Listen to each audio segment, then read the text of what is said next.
Okay, you did have some problems with physical pendulums, and I want to talk a little bit more about physical pendulums. Let's first look at the picture in very general terms.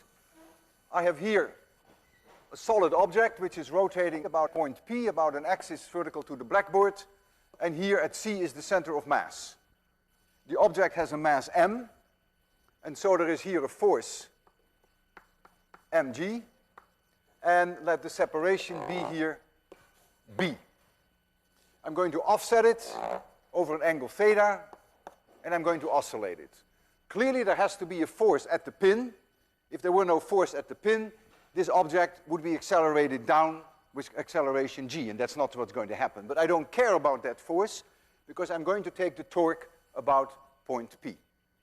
Remember when we had a spring, just a one-dimensional case, we had F equals ma, and that for the spring became minus kx, and the minus sign indicates that it's a restoring force. So we now get something very similar. In rotation, force becomes torque, mass becomes moment of inertia, and acceleration becomes angular acceleration. So now we have minus r cross f. And the minus sign indicates that it is restoring. So if I take the torque relative to point P, then I have, this is the position vector which has magnitude b, the force is mg, and I have to multiply by the sine of theta. So I have b times mg times the sine of theta, and that now equals minus, I can bring the minus here, minus the moment of inertia about point P times alpha, and alpha is the angular acceleration, which is theta double dot. I bring them together, and I use the small angle approximation. Small angles, then the sine of theta is approximately theta, if theta is in radians. And so I bring this all on one side, so I get theta double dot plus b mg divided by the moment of inertia about that point P times theta now, this is my small angle approximation, equals 0. And this is a well-known equation. It is clearly a simple harmonic oscillation in theta because this is a constant. And so we're going to get at a solution that theta equals theta maximum, you can call that the angular amplitude, times cosine omega t plus phi. This omega is the angular frequency. It is a constant. Omega here, theta dot, is the angular velocity, which is not a constant. The two are completely different. That is the angular frequency. So we know that the solution to this differential equation gives me omega is the square root of this constant. So that is bmg divided by the moment of inertia about that point P. And so the period of oscillation is 2 pi divided by omega, and so that is 2 pi times the square root of I relative to point P divided by b mg. And let's hang on to this for a large part of this lecture, because I'm going to apply this to various geometries. Make sure that I have it correct. Yes, I do. This is independent of the mass of the object. Even though you say there is an m here, you will see that in all cases, when we calculate the moment of inertia about point P, that there is always a mass up here, so the mass will disappear, as you will see very shortly. I have 4 objects here, and they all have different moments of inertia. They're all going to rotate about an axis perpendicular to the blackboard, so to speak, and we're going to massage each one of them to predict their periods. Let's first go to the rod. So we first do the rod. We have the rod here. This is point P, and here is the center of the rod. The rod has mass m, and it has length L. So we have here mg, I don't have to worry about this anymore. I simply go to this equation, and I want to know what the period is of this rod, of this oscillating rod. All I have to know now is what is the moment of inertia about P, and I know already that B in that equation equals 1/2 L. So what is the moment of inertia of oscillation about point P? I have to apply now the parallel axis theorem, which you also had to do during the exam, which says it is the moment of inertia of rotation about the center of mass, which in our case is C. The axes have to be parallel, so this axis perpendicular to the blackboard, and this axis perpendicular to the blackboard, plus the mass of the rod times the distance between P and C squared, plus m times this distance squared, so that is B squared, and B squared is 1/4 L squared. What is the moment of inertia for rotation of a rod about this axis? I looked that up in the table. I happen to remember it now because I'm lecturing 801. 2 months from now I will have forgotten. So I remember now that it is 1/12 m L squared plus 1/4 m L squared. That becomes 1/3 m L squared. And so the period T becomes 2 pi times the square root of this moment of inertia, which is the 1/3 m L squared, divided by BmG, and B is 1/2 L for this geometry. So 1/2 L mg, and notice indeed, as I anticipated, you always lose your m. You also lose 1 L here, and so you get 2 pi times the square root of 2/3 L divided by G. So that is the period that we predict for the rod. So let's write that under here, because we're going to compare them shortly. So this is 2 pi times the square root of 2/3 L divided by G. The rod that we have here is designed in such a way that the period is very close to 1 second. That was our goal. So T is as close as we can get it to 1.00 seconds.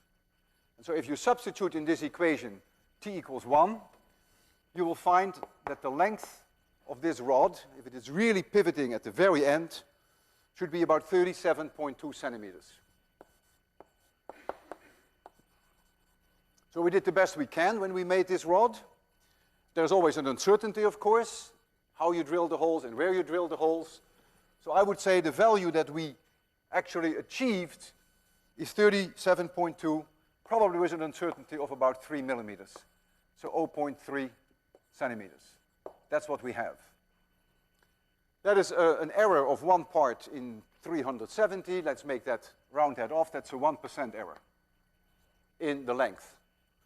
Since the length is under the square root, the 1% error becomes 0.5% error. So the period that I then would predict is about 1.000 plus 0.5%, so that is 0.005 seconds. So that then has a 1/2% error. So this is my predicted period. And so we're going to make 10 oscillations of the observed oscillations. We're going to get a number. My reaction time is not much better than 0.10 of a second. So we're going to get a number there. We divide this number by 10, and so we can always calculate the period then, and then we get a much improved error of 100th of a second, because we will divide this number by 10. So this also is going to be divided by 10. And let's see how close we were able to get this to the 1.0 seconds. So here's the rod. Turn this on, the timer. We'll offset the rod, and I will start it when it stops somewhere. Now, 1, 2, 3, 4, 5, 6, 7, 8, 9, 10. Not bad. 9.92, well within the prediction, 9.92. And so this becomes 0.992 plus or minus 0.01.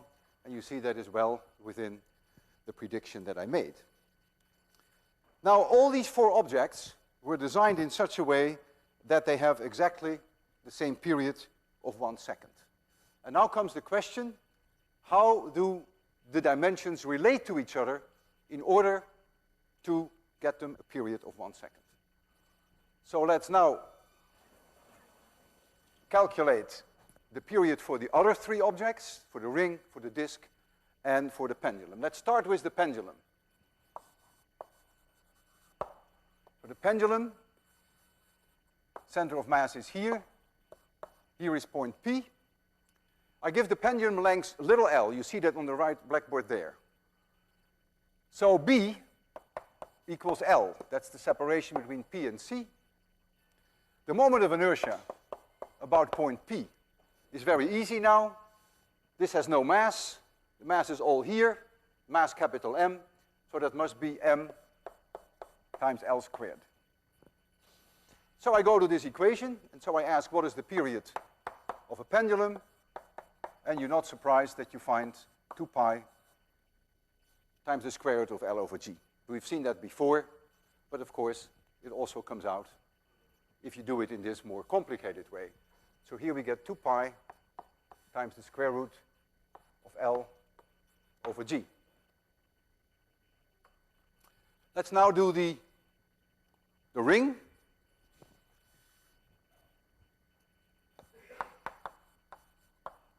This is the ring. Pivot about point P here. Here is the center of mass, right in the middle of nowhere. Right here is the center of mass. And so the distance B is the radius of the ring. So we have to calculate the moment of inertia about point P. Again, we have to use now the parallel axis theorem. It is the moment of inertia for rotation about this axis through point C, through the center of mass. That is mr squared. This r is the radius of the ring. Because all the mass is at the circumference, all at a distance r from the center of mass. And then we have to add to that, according to the parallel axis theorem, the mass times this distance squared, and this distance is r, so you get mr squared. So it is 2m r squared. So what is the period of an oscillation? I of p, that is 2m r squared, divided by bmg. B is r, rmg. I lose one r, I lose an m, and we have seen this before. I derived this in lecture number 21. I remember everything by lecture number, believe me or not. So the period now is the same as a pendulum with length 2r. This is the ring. And so here we have 2 pi times the square root of 2r divided by g. I'll make a comparison very shortly. I just want to finish them all. And I now would like to do the disk, last but not least. For the disk, all we have to do now is calculate the moment of inertia. This was very close to the problem you had on the exam. So here you have the disk, solid disk. This is point P, this is the center of mass, but now it's solid. So again, B is R, the separation between C and B. And the moment of inertia for rotation about point P is now the moment of inertia for rotation about the center of mass, which you look up in a table. In the case of your exam, it was given on the front cover, 1/2 m r squared. That's the moment of inertia for rotation about the center of mass. And now we have to add m b squared and B equals R, so we have to add mr squared. So we find 3/2 mr squared. So what is the period of oscillation? 2 pi times 3/2 mr squared divided by bmg. B is R, R, m, g, and that equals 2 pi times the square root. I lose my m as always, I lose an r. I get here 3/2 r divided by g. And so let's write that down here. So we have 2 pi times the square root of 3/2 r divided by g. So we have them all 4 there, and so we can now make a meaningful comparison.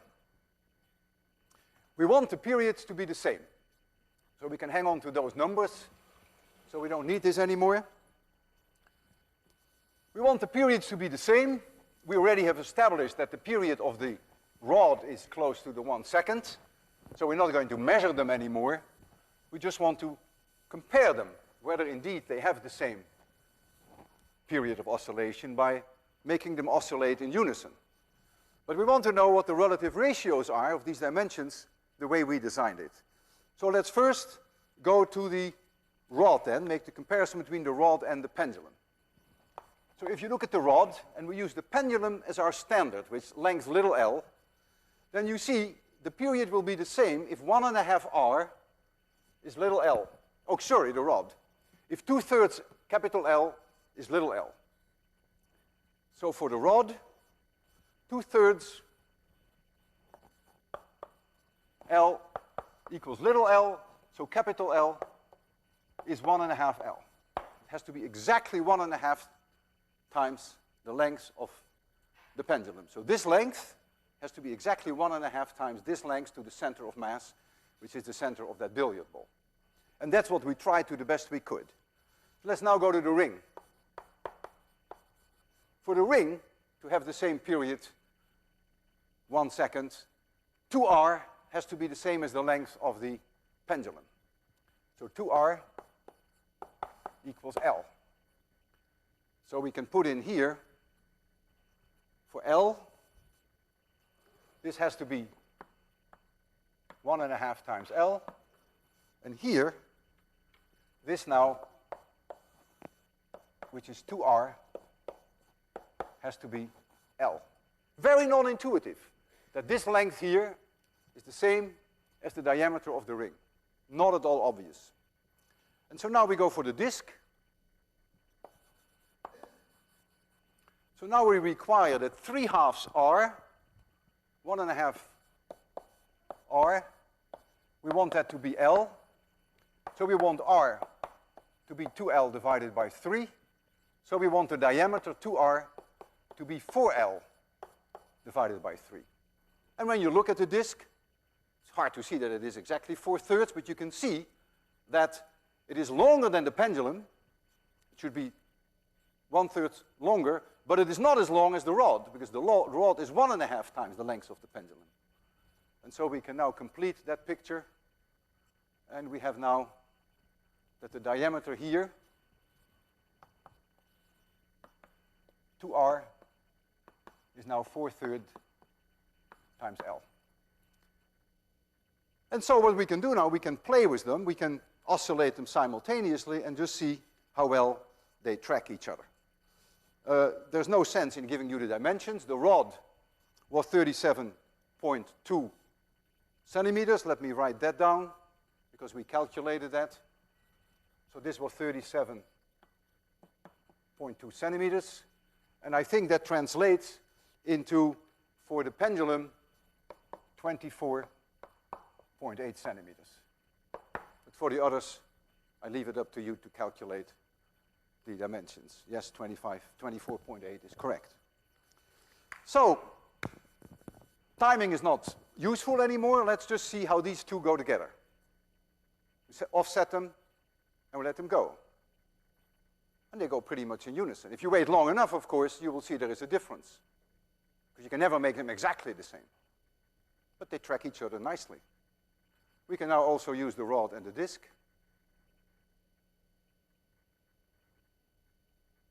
They track each other beautifully. They're both very close to 1.00 seconds. And we can have the disc versus the pendulum. And you see they track each other very nicely. But wait long enough and you will see that, of course, the periods will be different. So this is my last word on physical pendulums. But you may see it again on the final. Not maybe. You can almost count on that. I'm telling you. Okay, I want to discuss now some other interesting oscillation. Again, simple harmonic. And that is liquid in a U-tube, as you see there. If I have here a tube which has everywhere, it's open on both sides, and everywhere the same cross-section, and I put a liquid in here,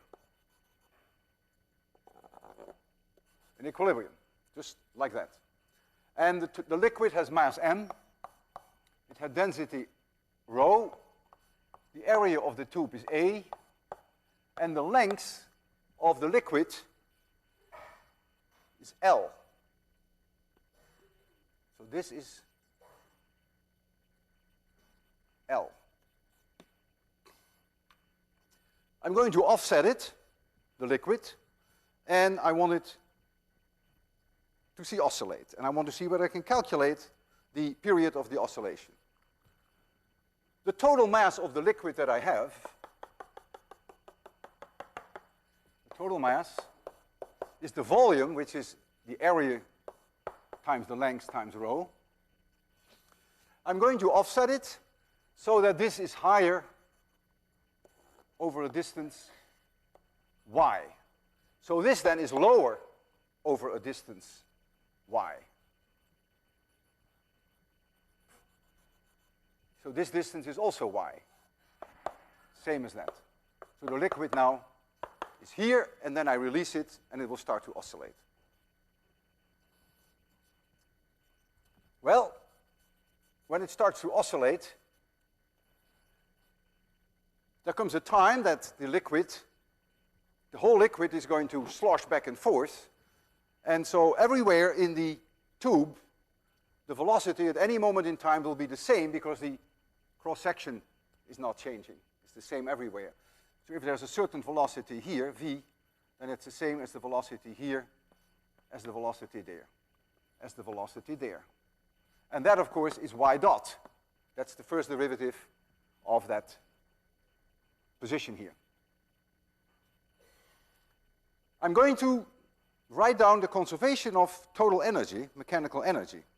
I assume that there is no energy loss, although there probably is some. Friction inside the liquid will probably generate some heat, and that will cause some damping. You will see that when we do the experiment. For now, I will assume that that's not the case. So what now is then the total energy of the system? That is the sum of the kinetic energy plus the potential energy. And if we assume that that's constant, we will be able to find the period of the oscillation very shortly, as you will see. The kinetic energy of the liquid is easy. That is 1/2 m times the velocity squared. And the velocity, we agreed, is y dot squared. Now the potential energy. I call the potential energy here, I call that U equals 0. When the liquid is standing here and the liquid is standing here, I call that potential energy 0. The mass that is now above this level here, I call that delta m. And delta m is the area times y times rho. This is how much mass there is here. It was taken away from here and it's put here. How much work do you have to do to take this liquid and put it there? Well, that's the same when you take this liquid and put it here. And when you bring this liquid, which was there, here, then you have moved it up over a distance y. And so the gravitational potential energy increases by delta m, this is the amount of mass here, times g, times h, and h is y. mgh, remember, that's the increase in potential energy. And so I move an amount of mass, which is delta m. I move it over a distance y. I bring it here, but that makes no difference, of course. And so this is the total energy, and this is now a constant. So I'm going to substitute in there the A, L, and rho, so I get 1/2 A, L, rho velocity squared plus A, rho, g, and I get a y squared equals a constant, because I have a y here and I have a y there. We've done this before. This is the conservation of energy, and in order to find the period of the simple harmonic oscillation, we take the time derivative. By the way, before we do that, this was delta m, and this is an A, right? Yeah, A, rho, yeah, that's it. So we lose A, we lose rho, and we continue with what we have. And so we're going to take the derivative versus time of this equation. That gives me 1/2 L. The 2 pops out, and the 2 becomes a 1. So I get 2 y dot. Then I apply the chain rule, so I get y double dot. Here I get plus g. The 2 pops out, becomes 2y, and then I get the chain rule y dot, and that equals 0. I lose my y dot because I have y dot in both terms. This 2 eats up this 2. And so I find that y double dot plus 2g divided by L times y equals 0. And that was my goal, because this is clearly a simple harmonic oscillation, because this is a constant. And it will oscillate in the following way. Y equals y max times the cosine of omega t plus phi, and this is the angular frequency, which is directly related to the period. Omega, angular frequency, equals the square root of 2g over L, and so the period will be 2 pi times the square root of L over 2g. So this is the period for a oscillating liquid. Notice that it is the period that you would have obtained from a pendulum if the length of the pendulum was L over 2. Not at all obvious, not at all intuitive. You see our setup here. I have to know what L is, and that is not so easy.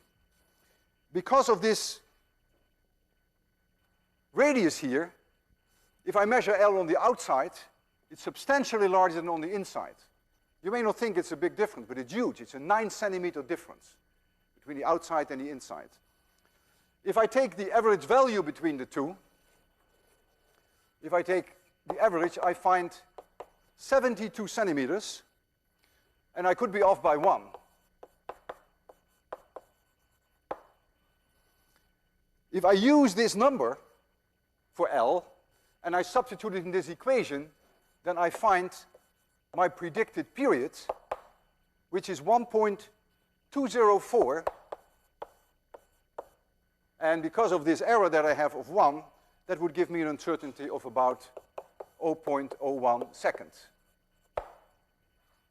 However, before we start measuring it, and I will do 10 oscillations to get a reasonable, accurate result, I want to warn you. I make a prediction that the period that we will measure will probably be larger than this. And I can think of 2 reasons. First is that the damping of this liquid will be huge. You will see how quickly it damps.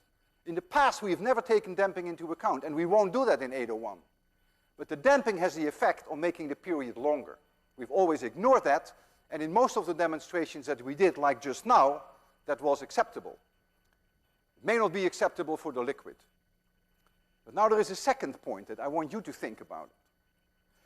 Is it correct that I take the average length, namely the average value between the outer length and the inner length?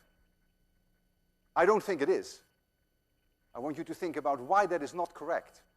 Look carefully where that L comes into my differential equation, and you will probably come up with the right answer.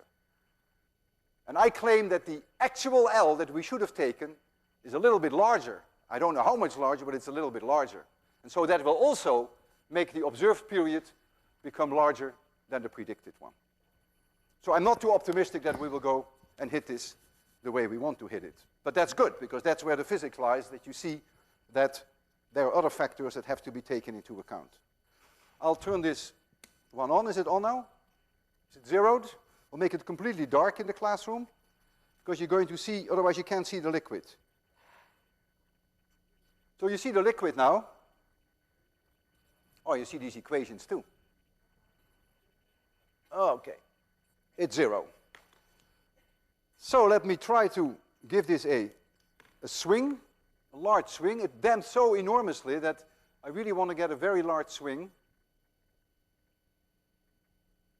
That's nice. Now, 1, 2, 3, 4, 5, 6, 7, 8, 9, 10.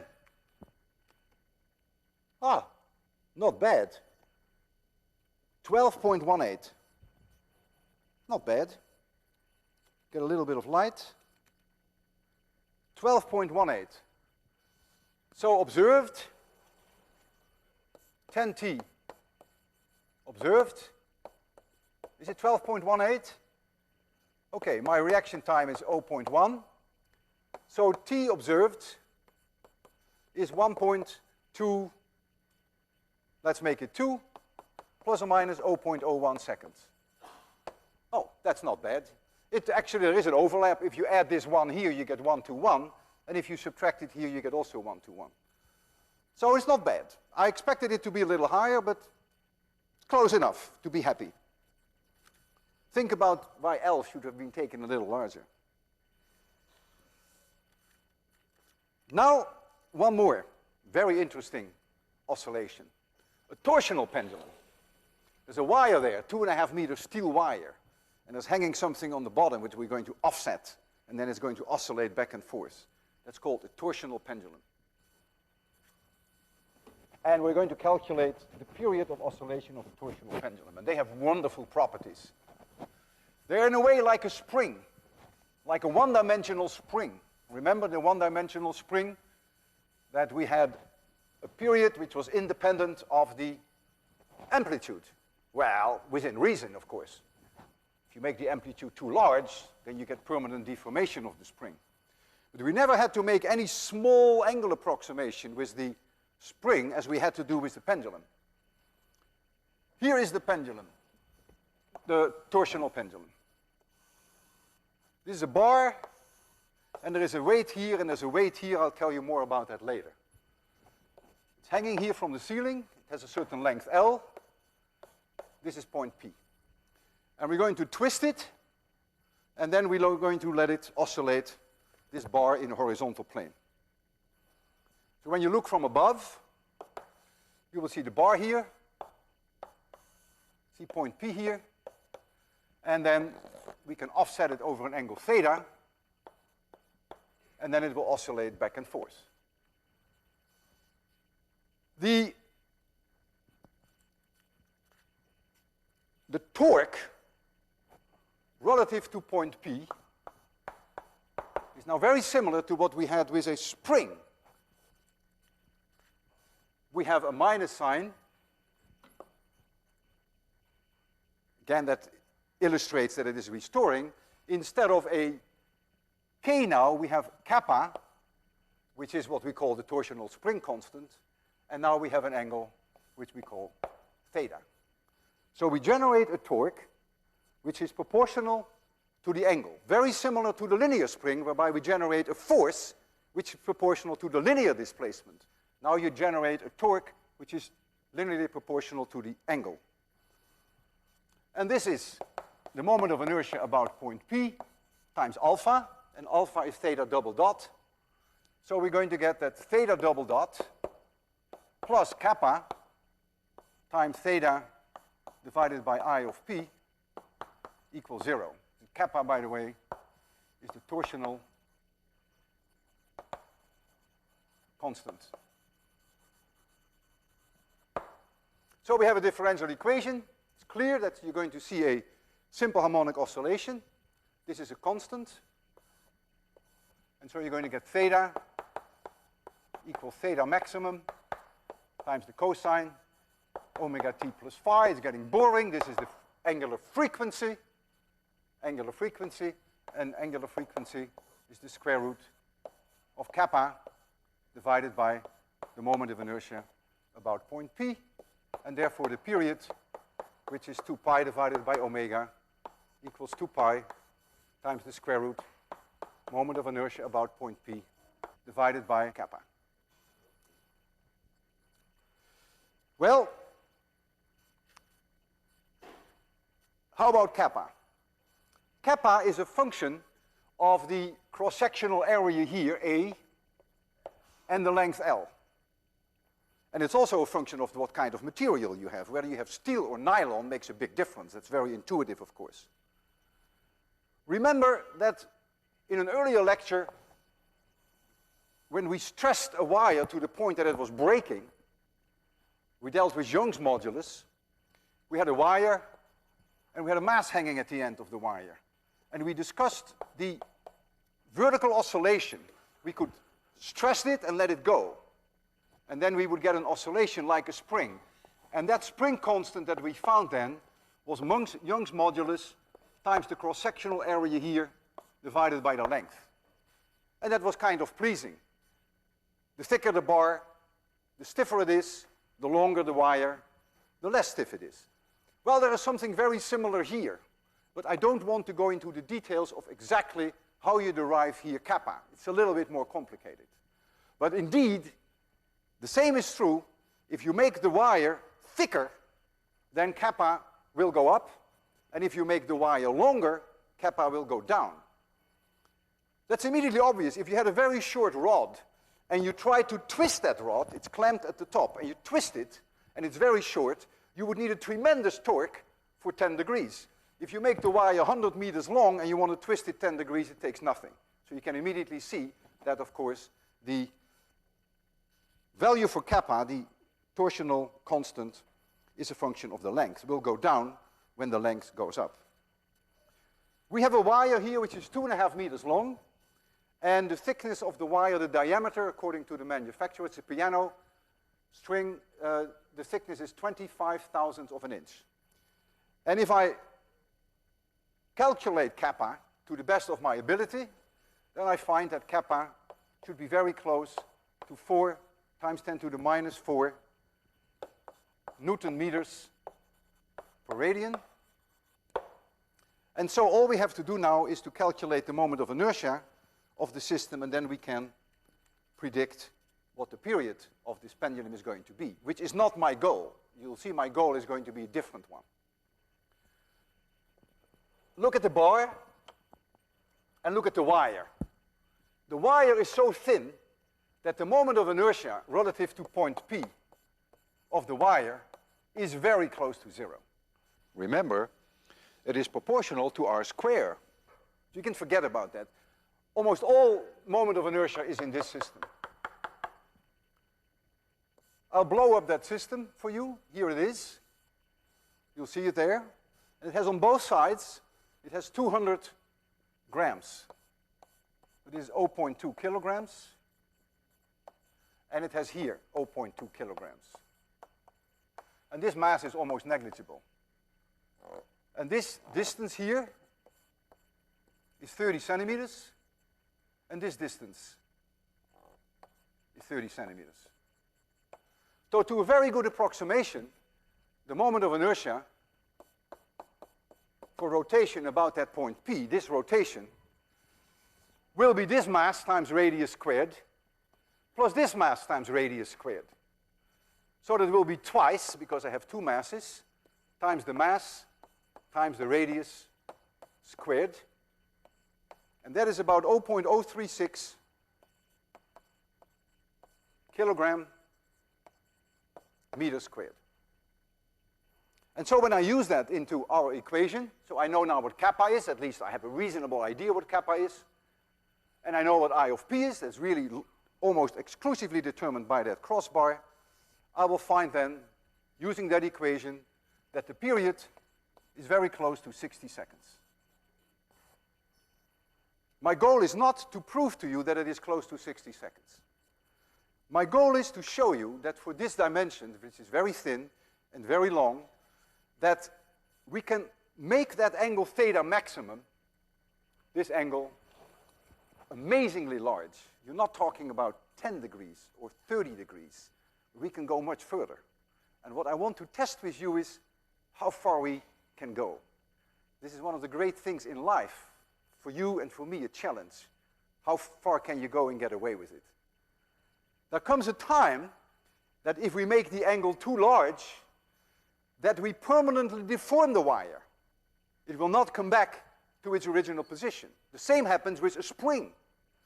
If you take a spring, it is true that the period of oscillation is independent of the amplitude, but only up to a point. If you go too far, that Hooke's law no longer holds, that you deform it permanently, then of course the period will become a function of the extension. And the same is true here. So if we twist it too much up, then of course we will permanently deform it, and then the period will not be independent of theta maximum. Having said that, I would like to start asking you for advice. What kind of angle, this direction, shall we start with? What do you think is reasonable without total torture for the wire? And then we'll write down the times. So we're not really interested in testing the 60 seconds, but we would rather like to compare the various angles that we give it. So what is the first one we will try? Any idea? 30 degrees? What? 6 pi. 300. The first try? You are cruel. Man, the first one you want 6 pi? You're out of your mind. I'm willing to go one rotation, okay? You think that's nothing. It's peanuts for you, right? Okay, I would like to go theta maximum of 360 degrees, so 2 pi,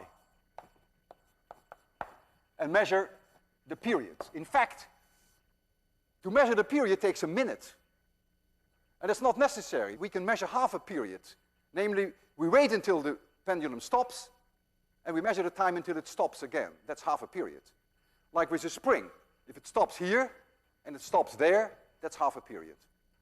So we'll measure half a period.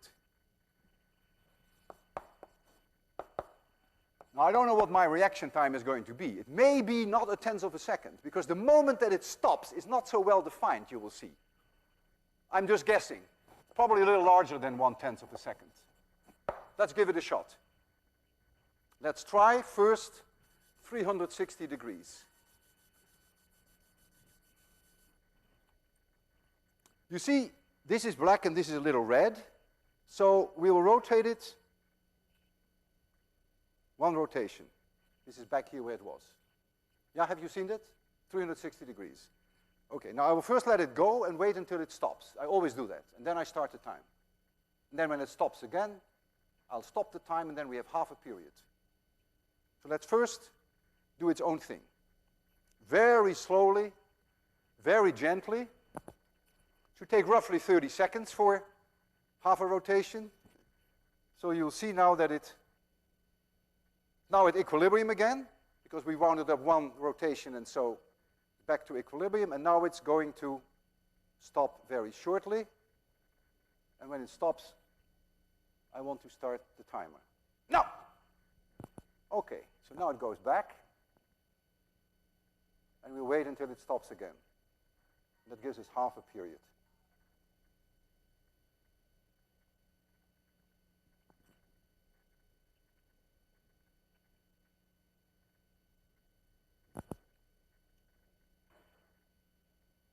Okay.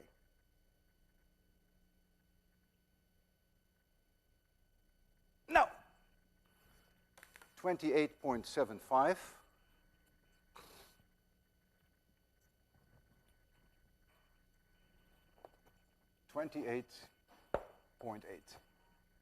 What are we going to do now? 3 rotations? 5 rotations? 3. Are we in favor of 3? Who is responsible for permanent damage to the wire? You accept responsibility in life? 3 is a lot. 3 is 6 pi, man. 6, I can start it, because it will take a while before it stops.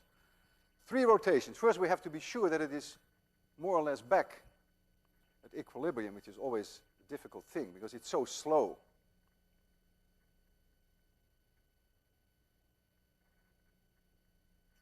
Yeah, close enough. Okay, 3. Shall we go clockwise or counterclockwise? Should make no difference.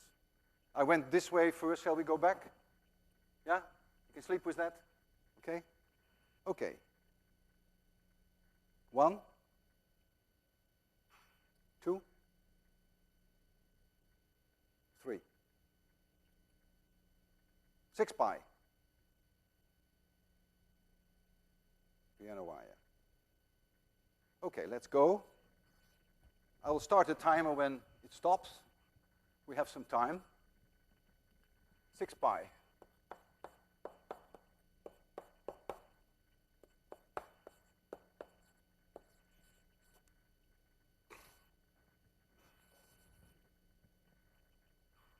If we rotate it 3 times, then it will rotate 6 times back before it stops. I hope you realize that.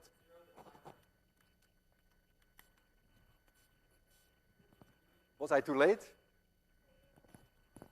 Thank you for pointing that out. So if you rotate it 3 times and then let it goes first 3 times back, then it's equilibrium, and then it winds 3 times up again before it stops. Notice it's going much faster now, but the time, that's the whole thing,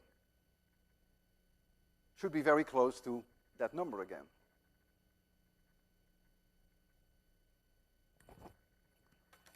$28.5. Ooh, not bad.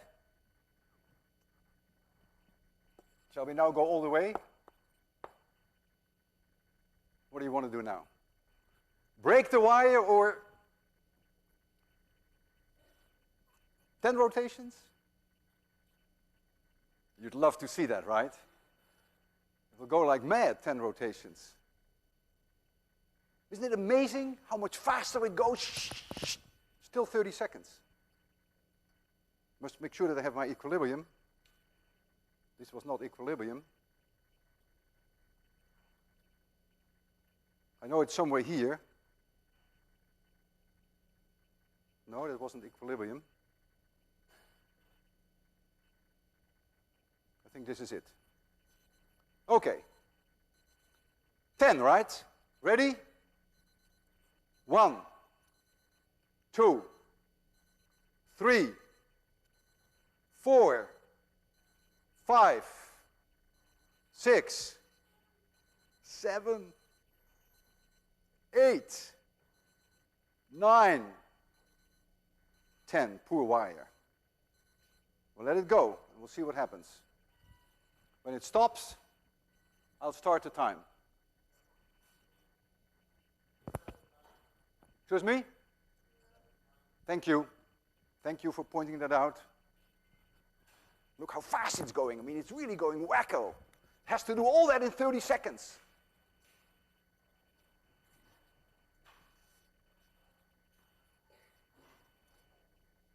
No! So now it has to go back to its stopping. It has to make 20 rotations now. 20 rotations in 30 seconds. 10 back to equilibrium, and then 10 to come to a halt. This is going to be your Thanksgiving farewell demonstration.